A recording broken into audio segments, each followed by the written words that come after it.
Hey guys, welcome back to vocab English Guru YouTube channel. Guys, मैं हूं गौरव। दोस्तों, आज मैं आपको स्पोकन इंग्लिश की पावर को और इंप्रूव करने के लिए दो ऐसे फॉर्मूले बताने वाला हूं। सिर्फ इन दो फॉर्मूलाज का यूज करके आप अपना प्रेजेंट का रूटीन और पास्ट का रूटीन दोनों बिना रुके एकदम से बोल देंगे। यानी प्रेजेंट की दिनचर्या और पास्ट की दिनचर्या, जैसे कल की, परसों की। तो ये जो दिनचर्या है, ये जो रूटीन है, ये आप बिना रुके ही चुटकी में बोलेंगे। सिर्फ दो फॉर्मूलाज याद करने हैं। सो गाइस, कौन से हैं वो दो फॉर्मूला, देखते हैं। सो गाइस, जो पहला फॉर्मूला है वो है सब्जेक्ट प्लस V1 या V1 प्लस S या ES प्लस PD। पीडी का मतलब होता है प्रेडिकेट, यानी जो बच गया। और प्रेडिकेट में जनरली टाइम आ जाता है या प्लेस आ जाता है जनरली।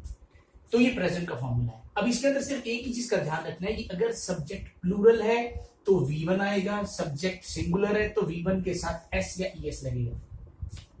कौन सी वर्ब के साथ S लगेगा, कौन सी वर्ब के साथ ES लगेगा, ये वर्ब पे ही डिपेंड करता है। जैसे प्ले अपने साथ सिर्फ S लेता है, गो अपने साथ ES लेता है। ठीक है। अब ये प्रेजेंट का फॉर्मूला, यानी प्रेजेंट में अपने को अपनी एक्टिविटी बतानी है तो ये वाला फॉर्मूला यूज करेंगे। और अगर पास्ट में अपने को अपनी एक्टिविटी बतानी है कि मैं उठा था या उठता था, ठीक है, मैं इतने बजे मैंने काम किया था या करता था, दोनों इससे बताए जा सकते हैं। तो subject plus V2 plus predicate.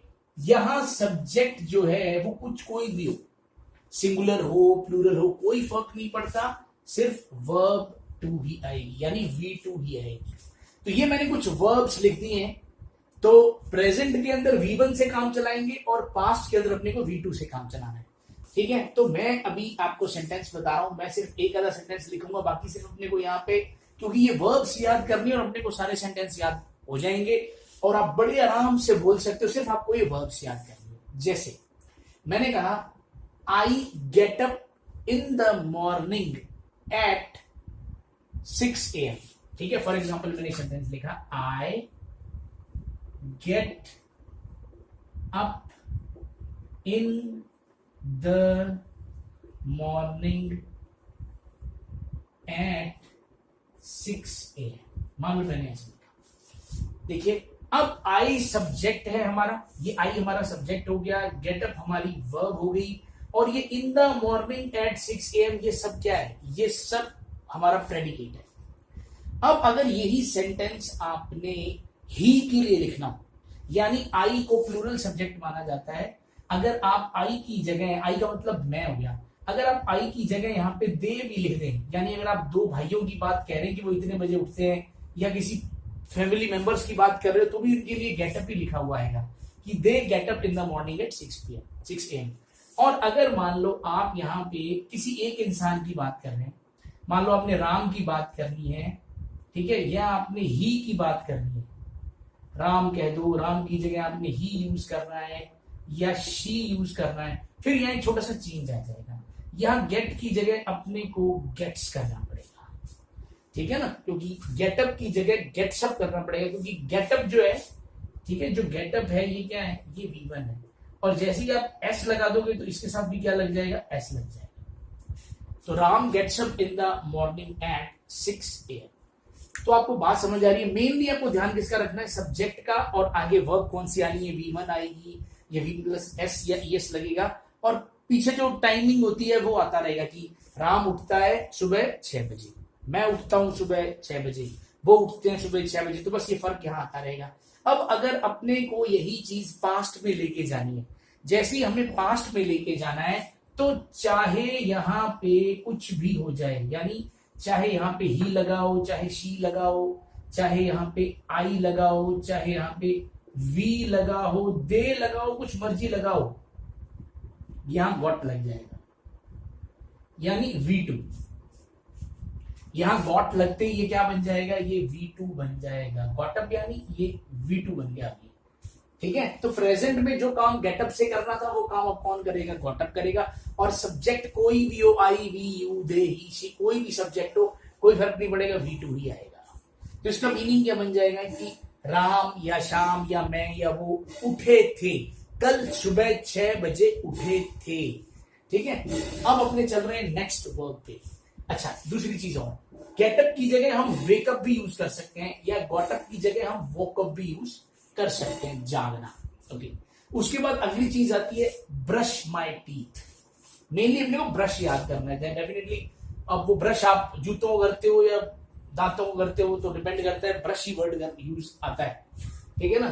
तो डिपेंड करता है कि अब आपको यहाँ क्या बोलना है। देखो, अगर आपको प्रेजेंट में बोलना है तो क्या बोलोगे, आई ब्रश माई टीथ। जैसे देन लगा के आप बोल सकते हो कि जैसे आपने बता दिया 5 बजे उठता हूँ, फिर आपने कहा then I brush my teeth, फिर मैं जो है वो ब्रश करता हूँ। और अगर आपने पास्ट में जाना है तो brushed, then I brushed my teeth, फिर मैंने ब्रश किया था। फ्रेशन अप के कई मीनिंग होते हैं गाइस। फ्रेशन अप का मीनिंग होता है, ये फ्रेजल वर्ब तरह होती है, V1 ही कहलाएगा क्योंकि ये पूरा कॉम्बिनेशन V1 ही कहलाएगा, ध्यान रखना। तो फ्रेशन अप का मतलब मुंह धोने से भी है, फ्रेशन अप का मतलब अपने आप को रिफ्रेश करने से है, और फ्रेशन अप का मतलब हगने से भी होता है, पॉटी करने से भी होता है। तो अच्छा जो लगता है वो फ्रेशन अप कहना ही लगता है, क्योंकि मुंह धोने के लिए आप वॉश माय फेस का भी यूज कर सकते हो, लेकिन फ्रेशन अप का मतलब ठीक है मैंने अपने आप को फ्रेश कर लिया, तो आई फ्रेशन अप माई सेल्फ, और आप कह सकते हो पास्ट में आई फ्रेशन अप। फिर मान लो आपको कहना है कि फिर मैं जिम जाता हूं, या फिर मैं एक्सरसाइज के लिए जाता हूं, पार्क जाता हूं, तो अपने गो का यूज करते हैं। Then I go to place का मतलब अ पार्क लिख सकते हो, और एक्टिविटी बतानी जैसे एक्सरसाइज तो आप फॉर यूज करोगे। Then I go for exercise, फिर मैं एक्सरसाइज करने के लिए जाता हूं, ठीक है। फिर उसके बाद आप जो है कहोगे कि देन आई कम बैक, फिर मैं वापस आता हूं। Then I come back home कह सकते हो, then I come back from gym, फिर मैं जिम से वापस आता हूं। उसके बाद यहां पे ये चीज केम हो जाएगी, ये केम बैक हो जाएगा। उसके बाद मान लो आप घर आए, अब आप कहना चाहते हो कि मैं रिलैक्स करता हूं, तो रिलैक्स, ये रिलैक्स V1 भी है, ठीक है। या आप ऐसा भी कह सकते हो देन आई टेक रेस्ट। यही चीज आप कैसे कह सकते हो, देन आई रिलैक्स्ड या then I took rest.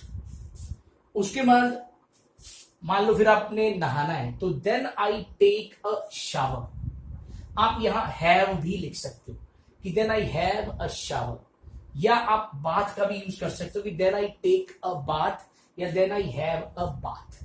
Shower का मतलब होता है फवारे से नहाना, बाथ का मतलब होता है बाथ टब में पानी के अंदर एंड बैठ के लेट के नहाना।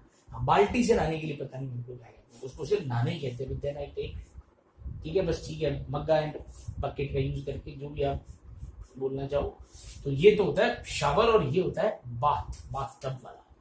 पास्ट में आ जाओ, टेक की जगह अपने क्या यूज करना है, took. Then I took a shower, then I had a bath या शावर, कुछ भी आप कह सकते हो।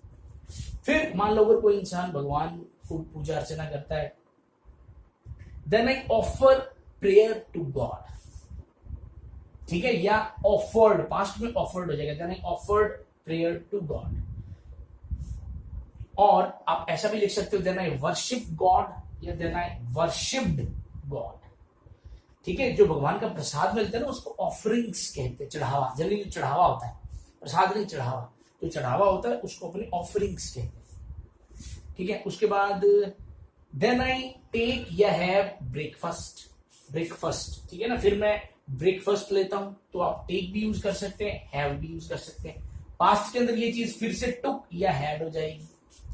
फिर then I get ready for office, तो अब आप उसके बाद फाइनली मान लो, ये डिपेंड करता है कि आपको पहले बोलना है या बाद में बोलना है। कुछ लोग नहाते ही पहले पेट पूजा वाली साइड जाते हैं, कुछ नहाते ही पहले कपड़े पहनते हैं, अलग अलग लोगों का सिस्टम होता है। Then I get ready for office, ठीक है। उसके बाद then I board the bus eight,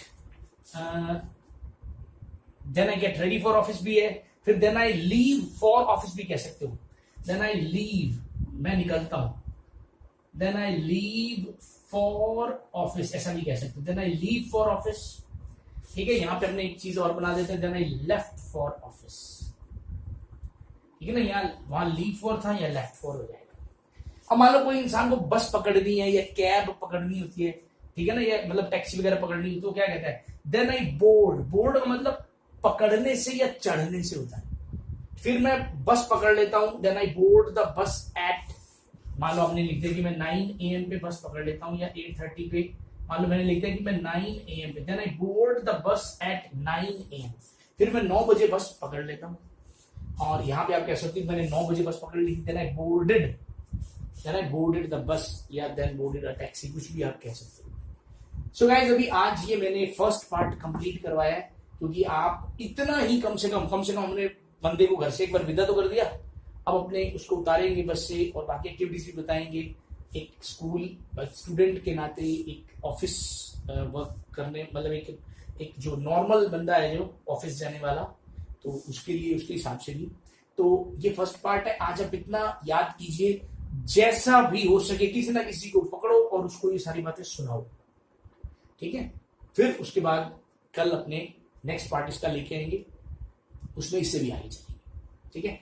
और अगर आपको कुछ समझ आ रहा है, अगर बात कुछ भेजे में आ रही है, अच्छा लग रहा है, तो प्लीज प्लीज प्लीज शेयर करना, कमेंट करना, और चैनल अगर सब्सक्राइब नहीं किया है तो जरूर करना, ठीक है गाइस। मिलते हैं कल एक और वीडियो के साथ, till then bye bye, have a nice day, जय हिंद।